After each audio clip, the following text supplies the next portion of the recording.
The purpose of the Global CFO Council is to provide an educational and networking forum for senior financial executives in order to share best practices, discuss current financial issues, and to learn about current topics related to the performance of their jobs. Membership is open to senior financial executives including CFOs, financial VPs, and treasurers. We hope that you'll become a member of the Global CFO Council today. To join, please visit the membership tab at globalcfocouncil.com. Rhiannon, my favorite part is introducing the speaker. You have never listened or participated in one of these before, and I didn't share before we get started.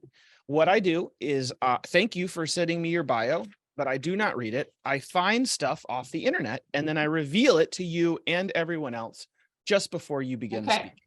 All right. Some of this may or may not be true, but I'm going to say it anyway. Founder and CEO of Forge Search, and that is a leading accounting and finance recruiting and recruitment training firm based out of Upstate. Is that correct? Yep, Greenville. I think that is after a long career in recruiting and human resources or people leadership at Southern First Bank, Elliott Davis, and FGP. Is that correct? That is correct. Undergraduate degree in English and Communications from Bob Jones and a master's degree in English also from Bob Jones. Is that correct? It is. Award-winning community and industry super volunteer in organizations like United Way, Ronald McDonald House, and the Center for Developmental Services. Is that correct? That is. And some things that I think that are true, I'm not 100% about. I think you like to cook and you're a fan of the arts. Is that correct? That is. Good research skills. I mean, true accountant there. You are a runner, and I think you got 2 kids. 2 kids. And a husband, Joe Poor. Is that correct? That is all correct. Also, a recent addition to the Global CFO Council membership. He is a CFO in the Upstate, and this is interesting. So I think y'all either met. This is a fingers crossed. Either met at Bob Jones because I saw some overlap, or Elliott Davis. We met at Bob Jones. Bam! Nothing can be hidden from me, folks. And as born in Florida, I think you also are a fellow originated out of the great state of Florida. Is that correct? I did. Rhiannon, we are super excited to have you speak to us today. This is super timely, and I'm going to be taking a ton of notes. I will hit you up with Q&A in the middle, and then I will hit you up with some more Q&A to close us out. Thank you very much for coming to speak with us today. Yeah, absolutely. My pleasure. I mean, I don't know how to follow all that energy. I mean, that's really, a lot for 8 a.m. But thank you for having me. It's good to be here. Robert said I have a long background in recruiting. I don't know when you get to a point when people are saying you have a long career in something, I don't know if that's good or bad. My kids tell me I'm old, so maybe that's good. But no, I've been doing this for a long time. Love what I do. Most of my career has been spent in accounting and finance recruiting. And like Robert mentioned, I was lucky enough to actually have a husband in accounting. So when I first started in recruiting, I would ask all the questions like, what does a P&L mean, which was great, and learned all of the language and things along those lines. But have my own firm now, recruiting firm. We do a lot within the accounting and finance space throughout the Carolinas and the Southeast primarily, but with occasionally outside of that, but really focused on finding the right talent that's the right fit for the teams that we work with. As Robert mentioned, it is a very, very hot topic. I've been doing this for, 15, almost 20 years now, and I've never seen such a tight candidate market. So in case you're worried about if it's you, it's not you, it's a crazy time out there. And I mean, I constantly just kind of shake my head and I'm like, wow, where has this come from? So we're going to talk today about some practical strategies. I promise I will not give you as the answer. You just need to make everybody remote, because let's be real, that is just not a practical answer. And I think that's the one thing that I see gets people frustrated the most, is when it's just like an easy pat answer, and that's not always the right answer. So we are going to go through a few thoughts. Robert has promised me that you guys are very chatty, and that you like to ask questions. So I will be stopping frequently because I like interaction, I like conversation. And to me, this is a dialogue. It's not a quick fix. This is how can we all come together to create solutions that help move your organizations forward. All right, so practical secrets. The first thing, I was on Accounting Today, which I'm sure you guys are familiar with, and this is literally the headline: too much work, too few warm bodies. I mean, what? Like, are we literally at a point where we're calling talent warm bodies? Okay, so I was like, this is a very exciting way to start.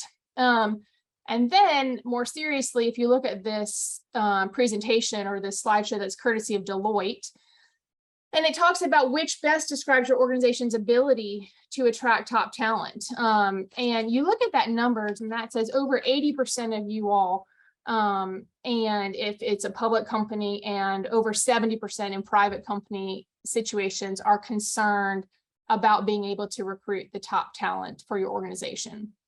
So I think it is something that is, we're at a point where we're like, where are all the people? And we'll get into that a little bit later. But I think you guys are, probably a little bit familiar with this already. You're kind of like, okay, you're not telling me anything that I don't already know because you're in the seat more than I am. You're like, hey, where are we going to find the people to get the work done?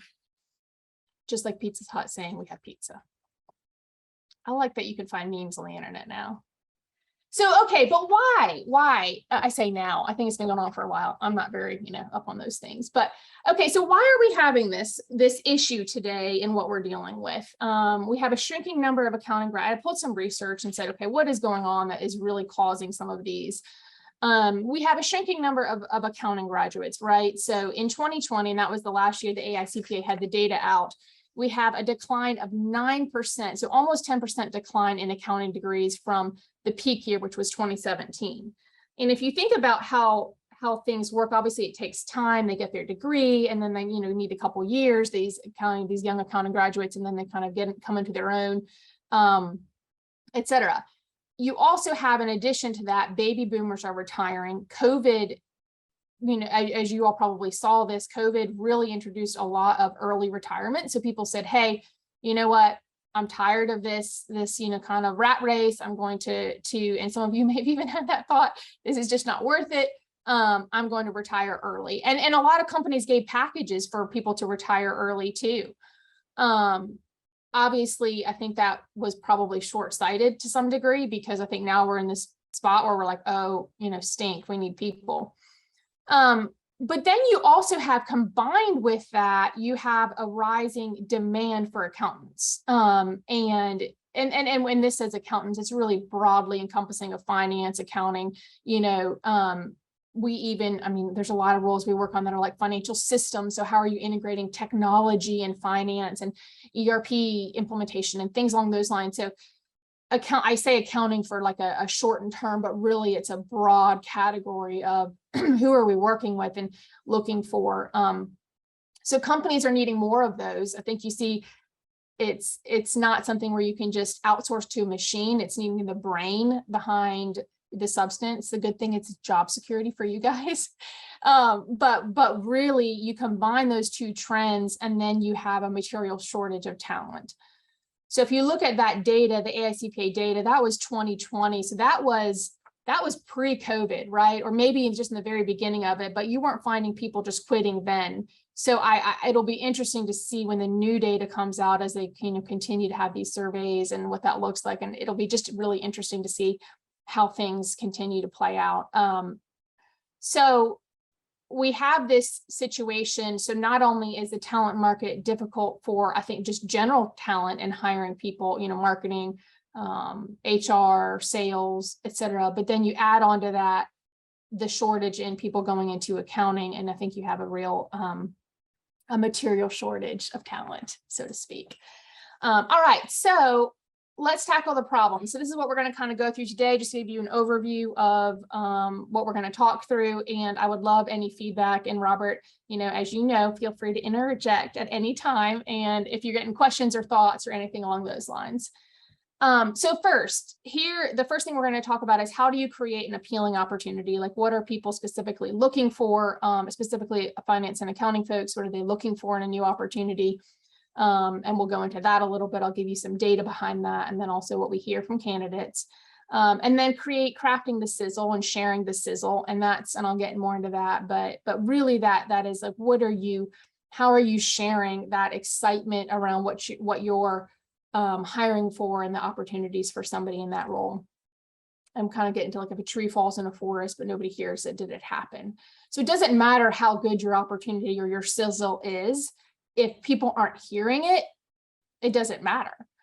And then be a hunter, not a farmer. And we'll go into that a little bit further too. And so just kind of give you some practical tools for how you can go about all of those elements. Okay, Robert, any thoughts so far? Good plan of action? Yeah, well, I did already have a couple questions, but I want to hold them because until the middle. But yes, okay. Questions already firing in. Okay. Definitely feeling it. We'll keep on going. All right, so here's really what the research says. This is Gallup research in 2022.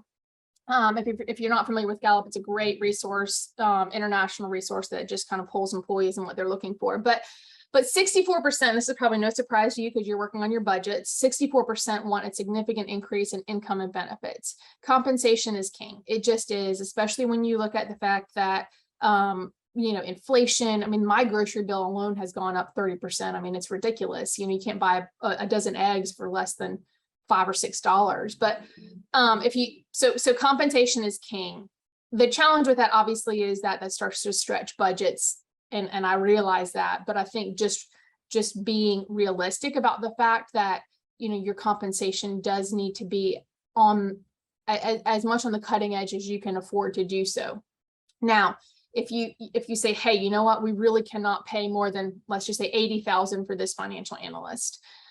What you then can look at is say, okay, work with somebody, whether it's in your HR or wherever it is, but really coming up with saying, how can we then where can we give? Where can we shift? Can we look for somebody who was a little bit more junior if we're having trouble creating a pool of candidates? So I think being strategic about saying this is my must-have, and then where can you flex? I like to talk about recruiting like concentric tree rings. And so, start with your nucleus of like, this is what really we have to go for, your ideal, and then expand from there and go out as needed. But comp and benefits is, as always, number one. And then 61% want a great work-life balance and better personal well-being, which means not as many hours. So I was reading an article, it was actually a Wall Street Journal article yesterday, and it was talking about how, just the significant issue in the lack of people going into accounting, and especially public accounting. And literally it was quoting students who were like, there are easier ways to get into business than having to work those kind of hours, and I just don't want to have to do it. So I think that does create, it's an interesting phenomenon that you're at this place of like, I think that we really have to change some of the structure of the way public accounting works, because that is obviously where a lot of people get their start. But I do think that in general, COVID shifted a lot of priorities for people. And they're looking for roles that do allow them to be home more, to be present with their families. And I think that you look at a lot of the generations of people having young kids, they're really wanting to be present for those times. So I think the more you can do to enable that in your workforce, and communicate that, I think giving people data around that is really helpful to say, the average hours worked on our team, 40 hours, maybe month-end close was 40, 45 hours, whatever it is. But I think just being able to share details around that always goes a long way. 58% want that ability to do what they do best. And this is a tricky one because I think this is interesting, and this really requires a lot of good questions in the interview process. But people want to work to their highest and best use. So they want to be able to take what they're good at, and they want to be able to really integrate that into their job. So one of the things when we talk to candidates, one of the frustrations we hear the most is, I'm doing all of these things that aren't linked to my essential core key duties of what I was hired to do, what I was told on the front end. That's a big thing. And then secondly, it just doesn't, I'm not really excelling in this, and it's not helping me grow, or whatever it might be. Now there's a piece of that every job has. So you have to be willing and say, hey, you know what, you have to be a team player. You have to take out the trash at times, or I'm exaggerating. I do that as having a small business. Sometimes you have to do those things that we all have to do, things we don't want to do. But I think the primary focus, letting that be where people really feel valued and utilized. And then obviously the stability and job security. That's a good thing about accounting. You never have to worry about that. Accountants will always have a job. All right. So then, kind of a little bit more granular. So that previous research was around just people and candidates in general. But if you look at accountants specifically, this is from research, but also what we hear as we talk to hundreds and hundreds of folks that are in that, mid to upper level. What they're looking for is opportunities to learn new technical skill sets, opportunities to learn leadership skills. So I think everybody is aware that technology is playing a bigger and bigger role within the accounting industry. And a lot of times when we're talking to candidates and we're working on a job or opportunity, and then they'll have the chance to learn, whether it be SQL or Power BI or, some of these newer technologies, they get very excited about that because they know they can add that to that repertoire. Leadership, mentoring younger talent and giving them and letting them know that they'll have the opportunity to learn how to become a leader, to manage a team. A lot of times people just aren't getting that in today's world. So I think the more you can, really talk to the folks and be able to communicate to them that they will have those opportunities to learn that, I think that goes a long way. Reasonable working hours. We talked about that, but especially if the comp is not as competitive, if you know that that's a challenge, I do think the more you can add in there with hybrid work or remote, those elements do allow you to lower comp. People will take a cut in compensation to have those opportunities. So that does go a long way. Again, it's not feasible for everybody. You could have a leadership policy that just says, everybody has to be on site, or you might be in a manufacturing world where people need to be on site, whatever it is. But I think if you know that you're really tight in one area, again, the more you can flex on the others, the better it is. Exposure to leadership. We work with a lot of organizations where the roles have the opportunity to have, whether it, be presenting something to a board or presenting something to, the C-level executives at the organization. That exposure to leadership definitely is something that people are excited about and is a hot button topic for them. And then the fourth one is meaning in their work, and that's just so crucial because you do have that opportunity. I think it's something that we're kind of erasing the stigma of accountants. It used to be that kind of, what do they call it, the green bottle shades, or the, the kind of pencil pushers, all those things.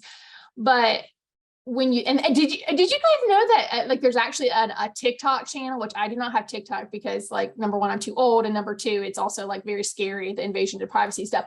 But I found it, and there's actually like a TikTok channel about how cool accountants are, which is just, anyway, that's a whole other topic. It is actually funny. And there's also a YouTube TV show about accountants, and it's hilarious.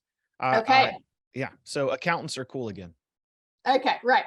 And I love it. So, but I think that, we've kind of gone this trajectory, and we'll talk a little bit about, y'all's role as a CFO, how you really get to set the tone for this. But if you think about the impact that that financial leadership and the role of that accounting and finance plays in an organization, it is truly one of the most crucial roles that you can have. And the impact on the business is so significant. So I think that as the financial leader within your organization, you have an opportunity to create that messaging around it and really be pushing that out. So I think that that's just something that we have to do. Is younger people especially are looking for meaning in their work. They want to know if they're going to spend 40, 50 hours a week, sometimes 60. They want to know that they're a part of an organization that, number one, has meaning, but then also their job has meaning to push things forward. Robert doesn't want me to keep on asking if that makes sense. So I will keep on going and then we'll get to all the questions. So, all right. So craft the sizzle. And I like my flames here are pretty exciting here, but all right. So this is really, the environment has changed. So it's not like it used to be, oh my gosh, I'm so lucky to even get a job offer. Thank you so much, falling down, bowing down at your feet. It's not this, it's not that anymore. It's a very competitive marketplace. So one of the things that we're constantly educating our clients on is that you really have to operate under the assumption that people have multiple opportunities. And so moving quickly in a good time frame, and then of course, making the opportunity exciting, which we've already talked on a little bit. But here are the questions that you can go through. And this is what we ask all of our clients when we're at that first stage of starting a search is, okay, here's the questions that you want to create the selling points around. Why is this a great place to work? Why is this an exciting opportunity? What impact, we've talked about this a little bit, but what impact am I going to have on the organization as a whole? And again, like thinking through, putting yourself in the shoes of somebody who might be a little bit more junior, especially, and thinking about how does this role impact the organization, and how is he or she going to see their fingerprints on the organization as they move forward? How will working in this role or working at this company impact my career? How can you, when you're talking to a candidate, say, these are the core skill sets that you will learn that will have this kind of impact moving forward? The more you as the leader get engaged in the hiring and the recruiting process, and you think through these questions and you think through, another one is, what will my team look like? And a lot of times, candidates may not be courageous enough to ask this in an interview. They might have 30, 45 minutes with you in an interview. They may not know how to frame this, or they may not know how to ask this in a right way. But the more you can think through on the front end, here's where you'll have this opportunity to grow. Like we talked about, you'll learn these technical skill sets, whatever it might be. But I think that really helps create opportunities for the folks that are on the team or the potential that are considering being on the team to really get excited about it. The sizzle is where you get somebody excited. It's where you're creating the messaging around and saying, this is the next step for you, and this is why it could be a great fit. And then really sharing the sizzle. And then after this, we'll take some questions and then kind of go into some practical applications of it. But as the CFO or the financial executive within the team, you are in a unique position to really create traction for the roles on the team. So, honestly, the buck stops with you, so I think it's about how do you engage in dialogue with your recruiting team, your HR team, whoever is partnering with you to find the person. And we'll share some practical things to do that, what you can do for this a little bit later. But one of the things when I was in-house with Elliott Davis for over 4 years, and I would always tell my hiring managers, I'm like, help me help you. Like, let's talk through, what do you really have to have in this role? Let's talk through setting clarity around expectations, around technical skill set, knowing, giving them clear guidance on where you can flex and not flex. I think one of the mistakes a lot of times financial executives makes is that your world is so different from somebody whose background has just been in HR.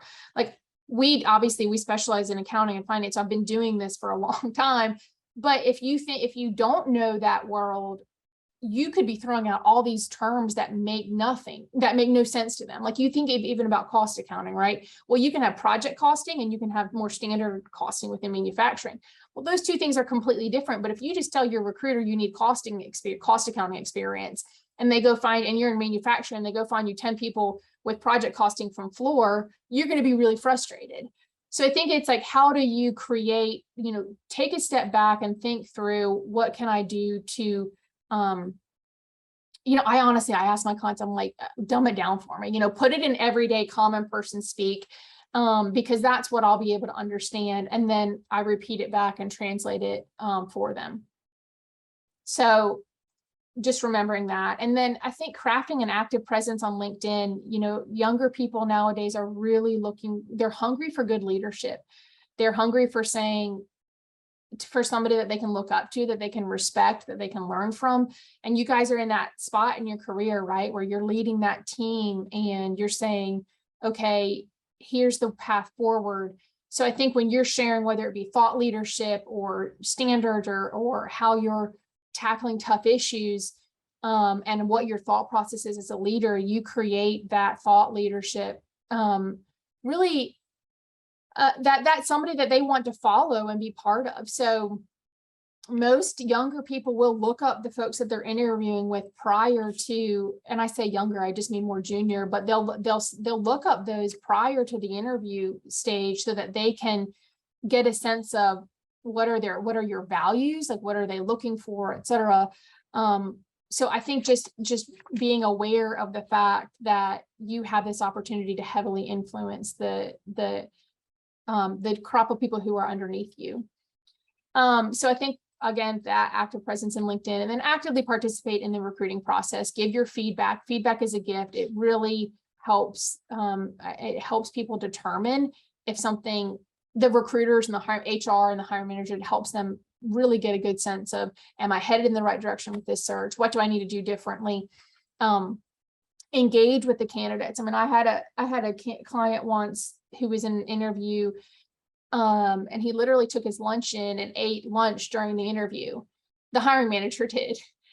Do not do that. Okay. Like, just, again, think about, put yourself in their shoes, and really, how do you show up as present and engage? I always ask my hiring managers, that whether it be the CFO or if somebody can at a higher level, you've done the hard work to find this candidate who is a potential, and shoot them a text, shoot them an email, say, hey, would love to have you on the team. Think you can do a lot of good things. But the more you can engage, you can be in the process, the more you'll have that opportunity to make a good impression and hopefully get them on board.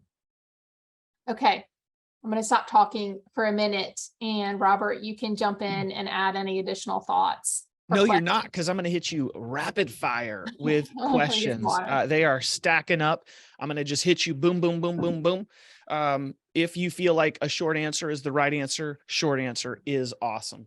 To pull off the page here on this slide talking about company sizzle, have you seen any companies be really great at proactive candidate engagement, connecting with the pool of talent that will be the future opportunity to fill your next open positions? Anybody doing that really well, and we could just steal their great ideas?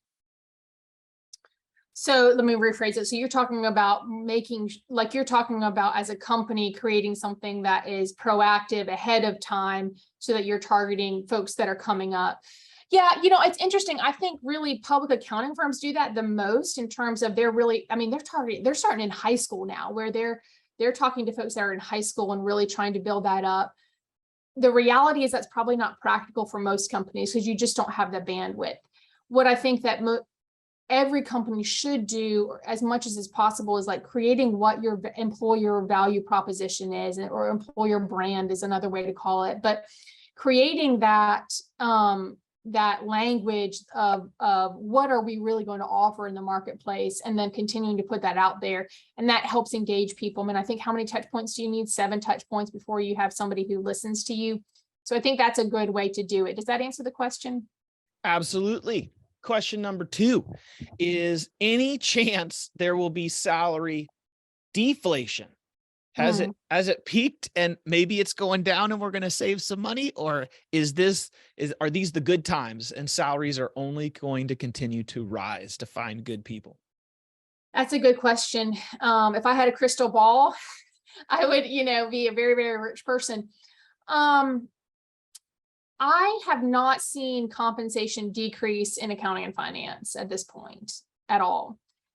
I think it is leveling out a bit in some of the other fields. Unfortunately, or fortunately, depending on how you think about it, the reality is that the market is still very tight for strong accounting and finance people. So I have not seen that. I think where you're going to see it adjust the most, if you're thinking about your budget for the organization as a whole, I think on, lower level, less skilled employees, you probably will see some leveling out. And what I'm seeing is that companies are willing to hold out a little bit longer, to say, hey, I'm just not going to pay that or whatever it might be. So I think they're willing to do that. But for the most part, I'm seeing compensation stay really strong in the accounting and finance world, which I know can be a little bit disheartening at times. Rhiannon, I'm going to have you put on your futurist hat, and I'm going to combine a couple of really awesome questions. And as a senior financial executive, maybe as we partner with our human resources and chief people officer peers, what recruitment tech, human resources tech should we be investing in or keeping an ear out for it to show up in the budget and we should support because it will help in this area? Or are you seeing any recruitment automation or AI machine learning in this space of recruiting or finance and accounting that may alleviate some of the staffing issues? So two-parter, like recruitment tech, HR tech we should be thinking about investing in, or any hopes of the future of AI machine learning maybe helping out fills in some of these gaps in staffing. Your thoughts? That's a very big question. So I'll tackle it separately. So yes, for tech, I mean, you need to have a good applicant tracking system. It doesn't have to be expensive, but there's a couple. Lever is a great one. So, I mean, I think looking at that, and it really adjusts according to the size of your organization, but a good applicant tracking system, your HR team should be advocating for that, because what you want to do is capture people in it. So even if the right role is not there today, it might be down the road. So talking to them about saying, okay, let's make sure that. Here's the tricky thing. A good HRIS, which is your HR information system, is not necessarily the same thing as a good applicant tracking system. Okay. So you want to make sure, and there's a place for both, because obviously you need the HR piece too. I'm biased toward recruiting, but the good recruiting or applicant tracking system is going to be crucial for getting people in the door. I'm shocked today. Go on your own website and see how hard it is to apply for a job, your company website. And I remember when I was in-house, that was one of the first things I did, because I was like, you're basically asking people not to apply by making it so difficult. You have to upload a resume and then answer 100 questions and then basically say, what was your mother's dog's name, And so it's like, how do you create an easy experience for them? So applicant tracking system, LinkedIn is super important. Using LinkedIn Recruiter, which is not cheap, but if your HR team has LinkedIn Recruiter, that will go a long way to helping attract the passive candidates. And I have some shortcuts and hacks that I'll show you in a little bit.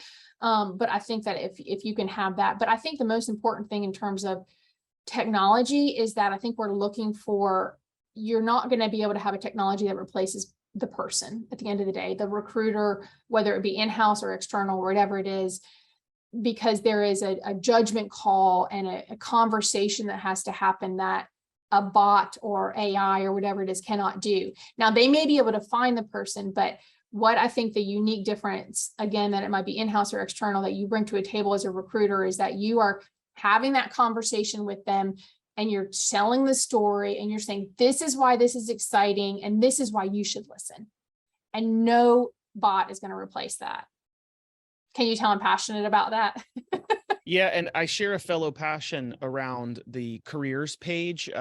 We all, as senior financial executives, we try to reduce friction in the sales process so that we want our sales and growth leaders to be able to sell more, sell faster, right? And we're reducing friction in the sales process.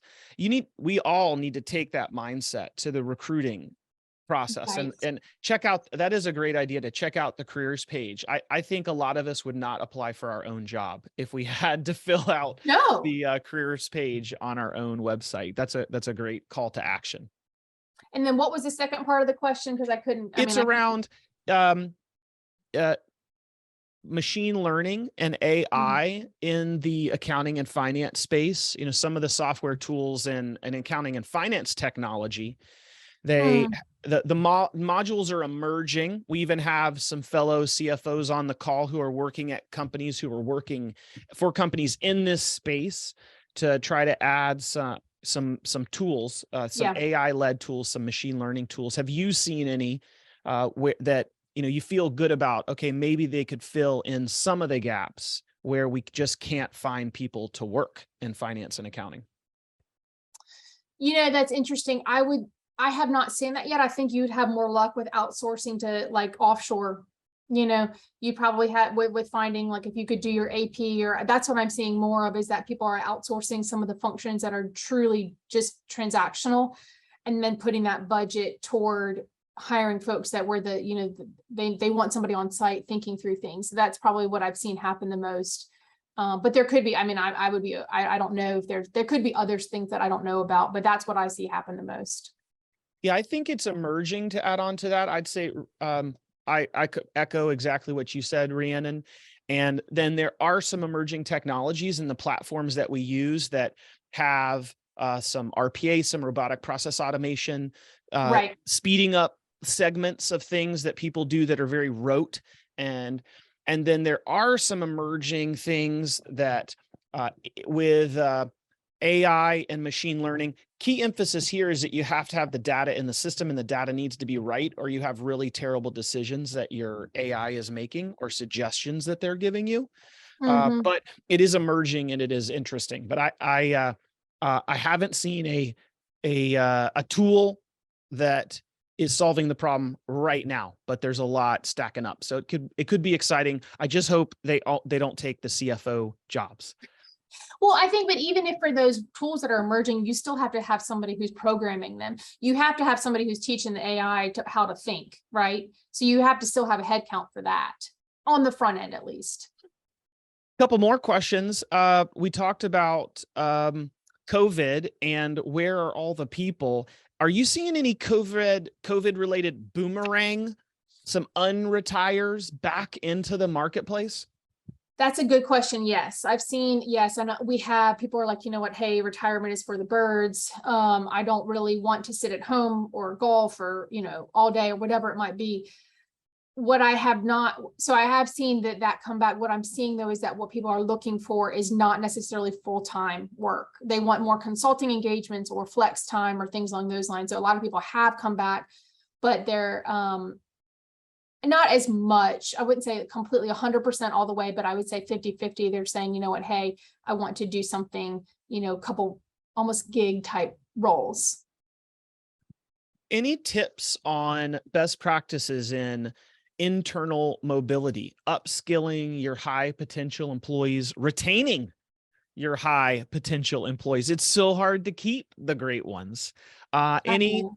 You mentioned leadership training and training around teamwork. Any other thoughts about internal mobility and upskilling high potential employees?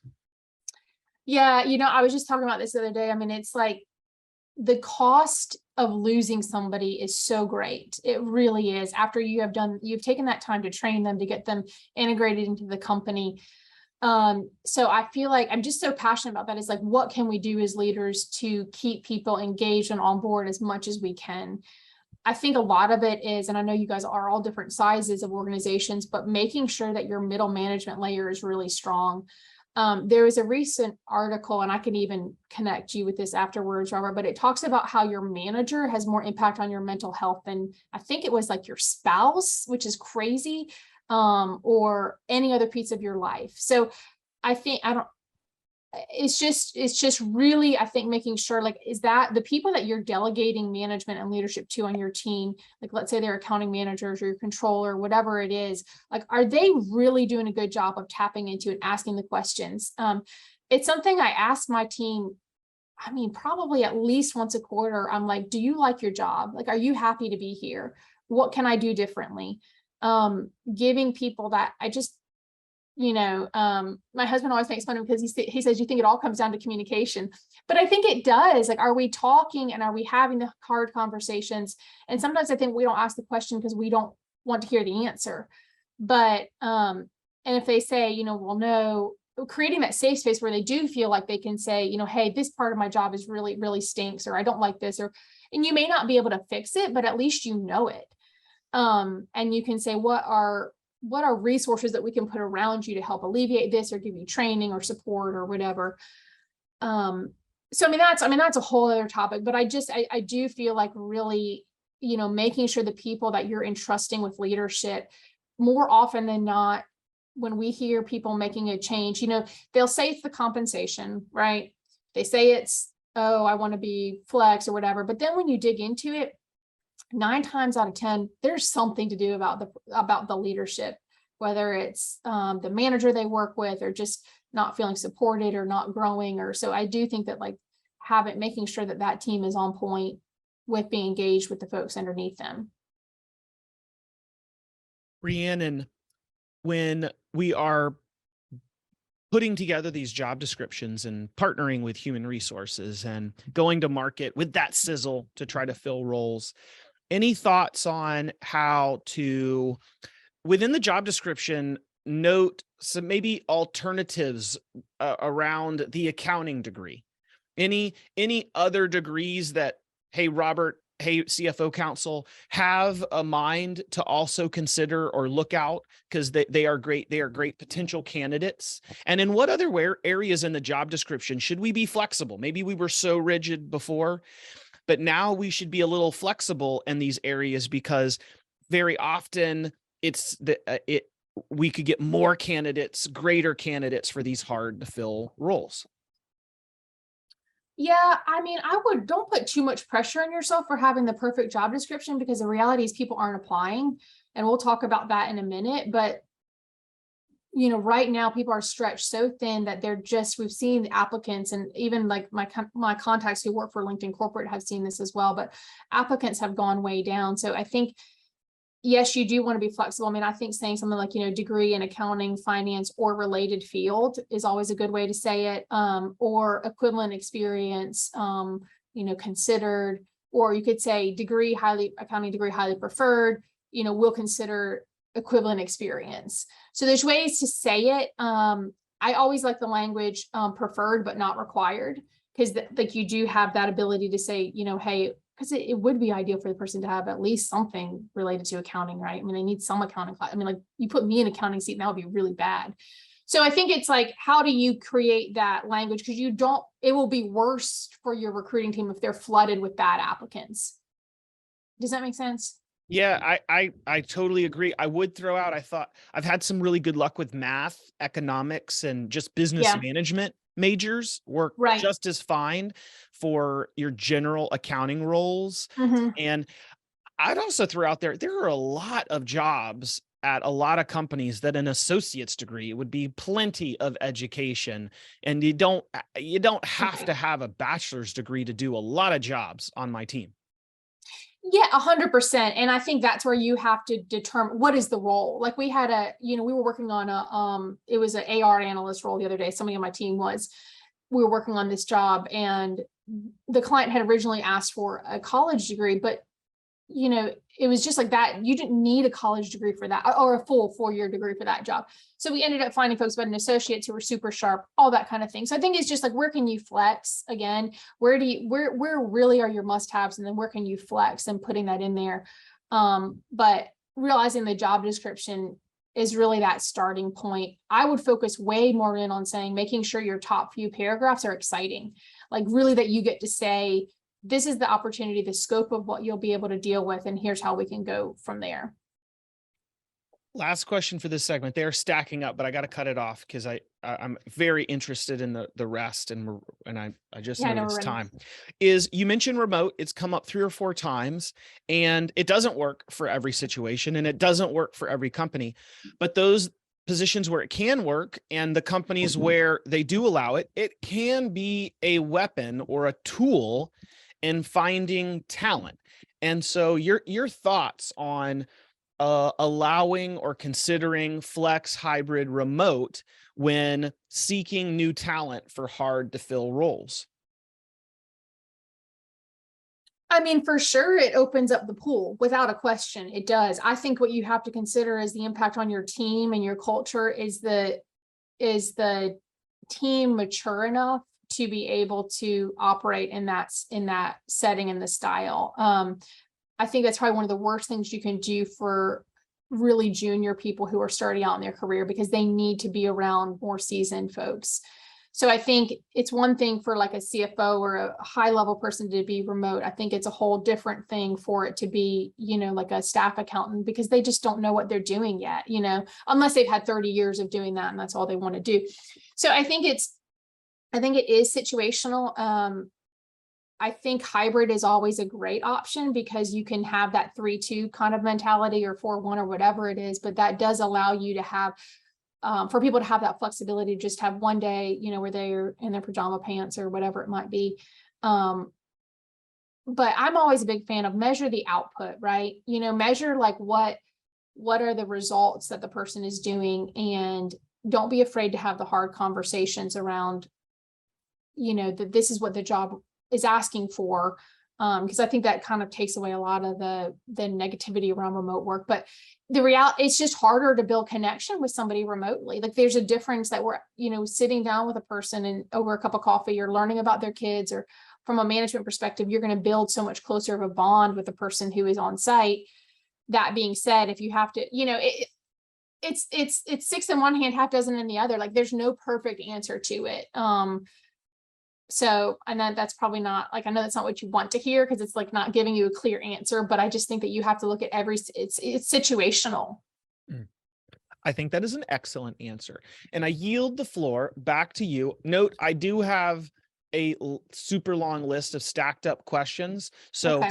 as you're going, take the mic back over, but just know whatever time you leave, I will fill with Q&A and rapid fire succession, and look forward to the next few minutes of your presentations. And sorry, I went so long at the first break.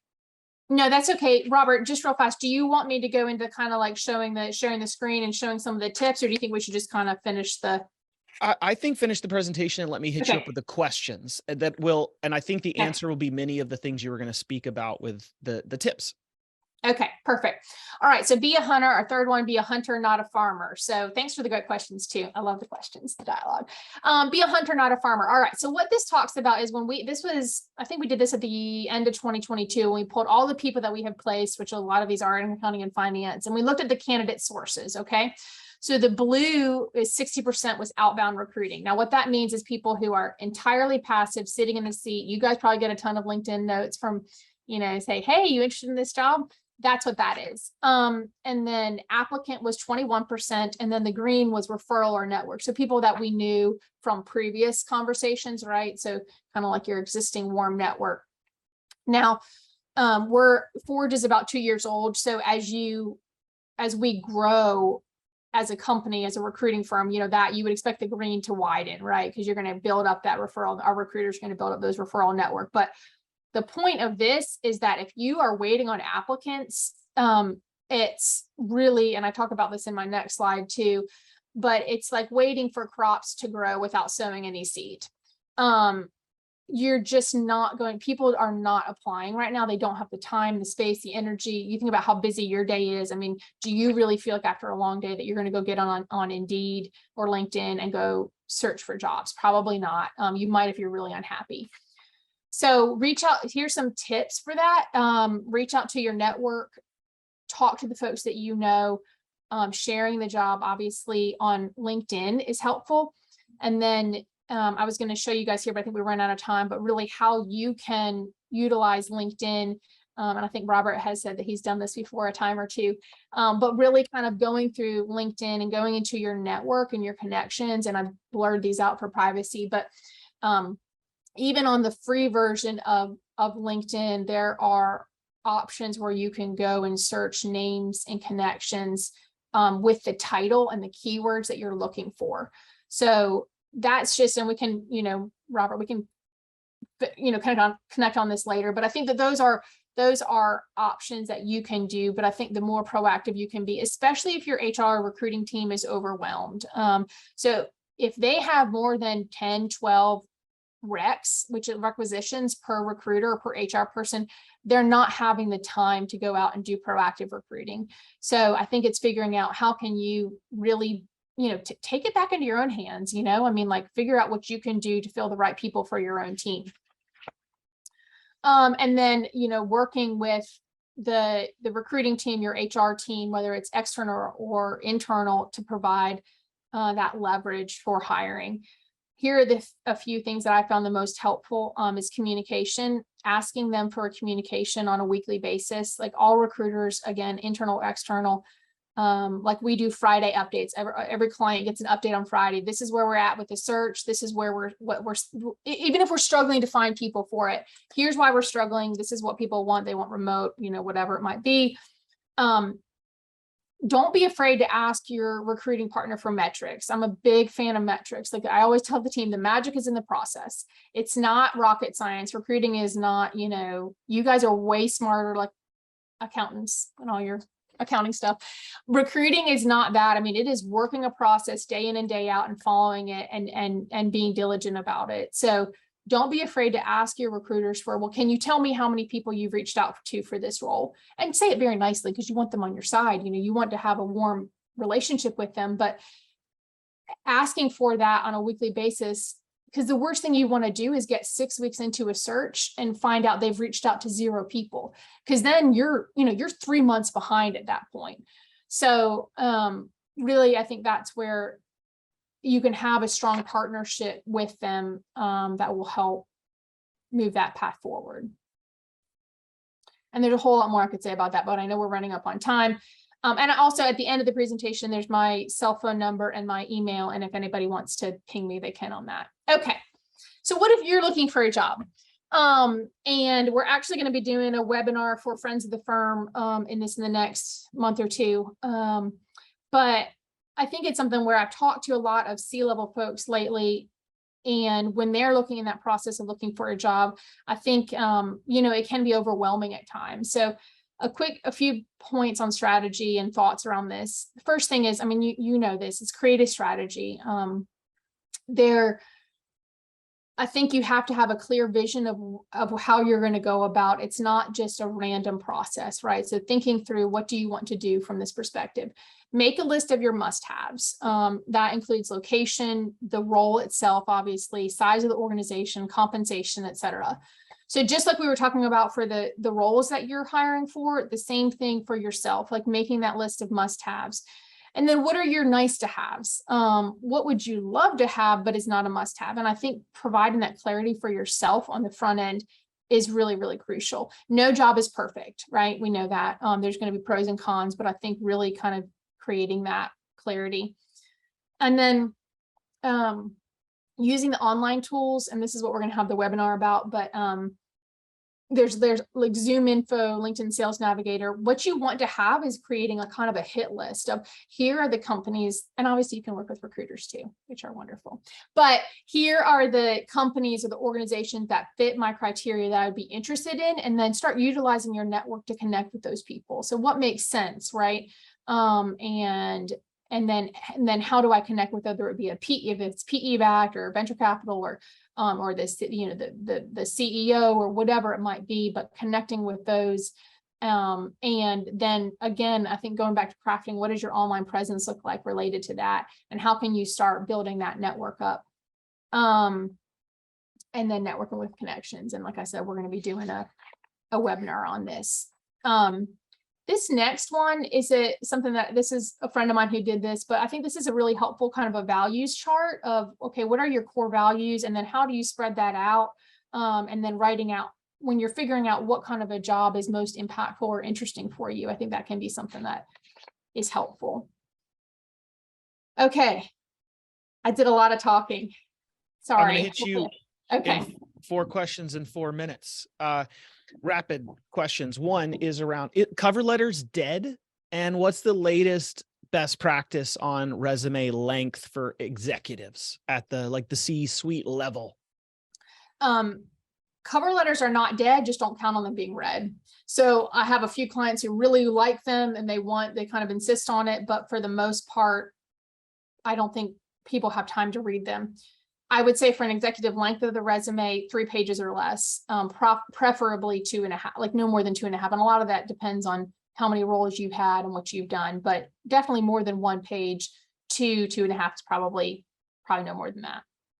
Are thank you emails acceptable, or do we still need to be mailing cards? And then dress code. What's the dress code post-COVID for virtual interviews and in-person interviews for executive search? Either we're hiring or we're looking for work. Yep. Thank you emails. Yes, I think that is acceptable. I always like to go the extra mile and send something handwritten, but I would do a thank you email right away, just so that you can, and I would expect, you hope that the candidates do that too, right? But doing that on the right away and then following up with a handwritten note, because it can take longer in the mail. Sports coat, blazer, nice dress, anything along those lines. I think for both, dress for a Zoom interview just the same as you would dress for an in-person interview. It matters how you show up and how you appear. The gig economy, interim contract work, you think is that declining? Is that staying the same? Is that increasing? What do you see about the gig economy with even finance and accounting roles? That's a good question. I think that we're going to see people want more secure long-term work. I think we haven't quite gotten there yet. I think that's going to happen over probably the next 6 to 9 months. We'll see more of that happen, but I don't think we've quite gotten there yet. People like the flexibility and the freedom, the autonomy of it right now. You mentioned metrics and that they're important. Any critical ones that we should be looking at internally from our HR partners or ask of our external recruiting partners? Which metrics to track? Yeah, great question. Outbound activity. That's in case you noticed that I'm a big fan of that. Outbound activity. I would ask for a total breakdown, like, okay, what is the number of people who have applied? And then how many people went through the funnel from that? Outbound activity. How many people have you reached that are qualified, that have you reached out to? And then funnel it down from that, so activity, number of people you reached out to, number of interviews, number of people who got presented, who met the qualifications, and then how many people were outside of scope because of comp. All of that is data that will allow you to make a decision. Well, where do you need to flex on the role? What key themes or technical skills are you seeing on job descriptions? You mentioned Power BI, SQL, any emerging things you're just seeing over and over again, either your clients looking for mid-level talent or CFO roles, any common emerging themes or new technical skills? I think on the C-suite, it's not, and this is not as much technical, but a lot of it is around empathy and leadership. Like, are they a good leader? And do they care about the team? And then I think there's obviously a lot, we're seeing more and more around the PE-backed space, so do they have experience working with PE firms or venture capital or whatever it is? So kind of that debt structuring, right? All of those pieces of it that are important from the C-level perspective. Mid-level, it's technology. Are they familiar with a lot of the tech that we need? Whether if it's manufacturing, a lot of times it's SAP is a big one, obviously, SQL for financial analysts, but really wanting somebody who can push the envelope from a technology perspective, because it has shifted so much over the past 20 years. This was fantastic. You took on the gauntlet of rapid fire questions and were unbelievable. We have a stack of more Q&A, but we have hit time. Some closing notes here that I took. We all need to be a partner to our recruiting team when they are trying to fill roles for us. Partner with them and actively support them. Approve the budget when they ask for a new improved ATS or HRIS or a new recruiter. Take them to lunch and be their friends. Share company branding on LinkedIn, and don't act like the candidates that have applied for your open positions. Don't act like they're lucky to be talking to you. Be nice and be prepared. I think we should all, as a call to action, check our own career page at the company that we work at and see if it's easy peasy or absolutely horrible to go through and apply for a job. Apply for a job and see if your HR team calls you back and says that you're qualified for anything in accounting and finance. And if you're like, oh my God, I do not have a team with the horsepower that Rhiannon has, she is your outsourcing recruiter training and assessment. She's awesome. I had like 10 people in South Carolina email me and say, Rhiannon is absolutely fantastic. We use her, or she's found me talent. So glad to have you. I learned a ton. Thank you so much. No, this is great. Really appreciate it, you guys. Let me know if you need anything. Well, I need everyone to give me a like, comment, and reshare on LinkedIn when I post this. So thank you, Rhiannon. Awesome job. And everyone have a wonderful day. Thank you.